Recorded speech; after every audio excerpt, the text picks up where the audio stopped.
പക്ഷേ അന്ന് ഇവിടെ എല്ലാം വെള്ളമായിരുന്നു കേട്ടോ, വെള്ളം കയറി കിടക്കുന്നു. അന്നിപ്പോൾ ഒരു വഴിയില്ലായിരുന്നു. അതുമല്ല അന്ന് അങ്ങ് ഇരുട്ടായിപ്പോയി.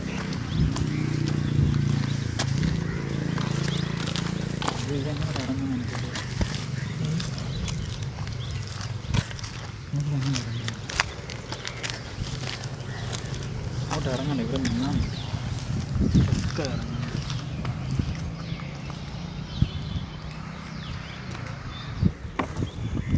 ഗൈസ് കൊള്ളാം കേട്ടോ, ഇത് റബ്ബറിൻ്റെ ഐറ്റം കേട്ടോ, വെള്ളത്തിൽ ഇങ്ങനെ പൊങ്ങി കിടക്കും.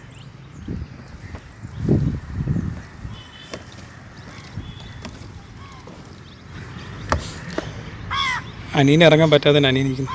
ടിജു വാ, ഇത് ഞാൻ വന്നാലും വന്നിട്ട് അതിൻ്റെ താഴെ കുനിഞ്ഞ് വന്നാൽ മതി.